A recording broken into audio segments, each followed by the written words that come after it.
ஆண்டவர் பல பாதைகளை நடத்தி வந்த ஒவ்வொரு நாளும் ஒவ்வொரு பாதையை நம்ம தியானிச்சுட்டே இருக்கிறோம். ஸோ ஒரு காலகட்டத்தில் அந்த பணங்கள் மாதம் மாதம் ஒரு அமௌண்ட் கொடுக்கலாம் அப்படின்ற மாதிரி அவங்க நமக்கு ஒரு சின்ன ஒரு எக்ஸ்கியூஸ் மாதிரி தான் கொடுத்தாங்க. பொதுவாக யாருக்குமே அப்படி கொடுக்க மாட்டாங்க. பணம் பிச்சு பிச்சு கொடுங்க, கொஞ்சம் கொஞ்சமாக எங்களுக்கு கொடுங்க அப்படின்னு கேட்க மாட்டாங்க. அக்ரிமெண்ட் போட்டாங்கன்னா ஒரு அட்வான்ஸ் ஃபஸ்ட்டு வாங்குவாங்க. அதுக்கப்புறம் அந்த இடத்த கரையம் பண்ணும்போது மற்ற தொகையை நம்ம கொடுத்து அதை செட்டில் பண்ணணும். இதுதான் ஒரு இடம் வாங்குறதுனுடைய வழக்கம். ஆனால் அந்த ஓனர்ஸ் சொன்னாங்க, இல்லை சார், உங்களால் மொத்த அமௌண்ட்டும் ஒன்றா கொடுக்க முடியாதுன்னு எங்களுக்கு தெரியும். அதனால் ஒன்று பண்ணுங்க, நீங்கள் மாதம் மாதம் இந்த மாதிரி ஒரு குறிப்பிட்ட அமௌண்ட்டை கொடுத்துருங்க. அப்போ உங்களுக்கு கஷ்டமே இல்லாமல் அந்த அந்த அந்த பிரச்சனை உங்களுக்கு சால்வ் ஆயிரும் அப்படின்னு சொன்னோன்னா ஒரு பெரிய சந்தோஷமாயிருச்சு.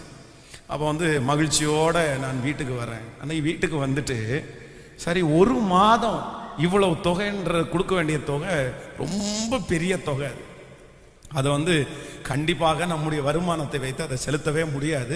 அதில் 10ல் வைத்து 2 பாகம் கூட நமக்கு வர்றதில்லை. அப்போ அந்த அந்த இரவு நான் யோசித்து படுத்துட்டு இருக்கிறேன்.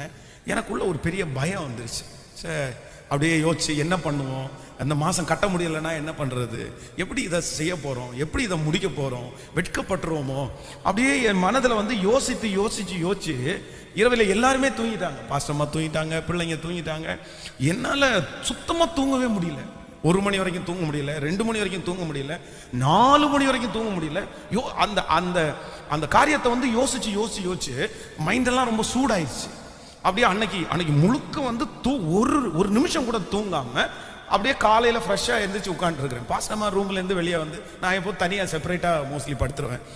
என்னாச்சு இன்னைக்கு காலையில் ரொம்ப சீக்கிரமாக எழுந்திரிச்சிருக்கிறீங்க அப்படி. இல்லை, நான் இன்னைக்கு ஃபுல்லாக தூங்கவே இல்லை அப்படின்னு. ஏன் அப்படின்னாங்க. இல்லை, எனக்கு இந்த காரியத்தை குறித்து ஒரே யோசனையாக இருக்குது, நான் ரொம்ப திங்க் பண்ணிகிட்டே இருக்கிறேன், என்ன பண்ணுவேனோ அப்படின்னு. சரி, அதெல்லாம் ஒன்றும் ஆகாது, கர்த்தர் தானே ஆரம்பிச்சார் அப்படின்னு அவங்க நிறைய ஆறுதல் சொன்னாங்க. ஆனால் எனக்கு அது ஒரு பெரிய ஆறுதலாகவும் இல்லை. என்னதான் இருந்தாலும் சில நேரத்தில் ஆண்டவரே நம்மகிட்ட பேசினாதான் சில ஆறுதல்கள் வரும். அப்போ ரொம்ப துக்கத்தோட ஆலயத்துக்குள்ளே வர்றேன். அன்றைக்கு காலையில் முழுவதும் யோசிக்கிறேன். மதியானம் சாப்பிட முடியல, காலையில் சாப்பிட முடியல. அன்றைக்கு இரவு நேரம் வருகிறது. அந்த 2வது நாளாக தூக்கம் போயிட்டு இருக்குது. 2வது நாளாக தூங்க முடியல. அதே போல் பெட்டில் போய் படுக்கிறேன். கண்ணுக்கு முன்னாடி அந்த தேவை நிற்கிறது. ஒரு பெரிய பர்வதம் போல் நிற்கிது.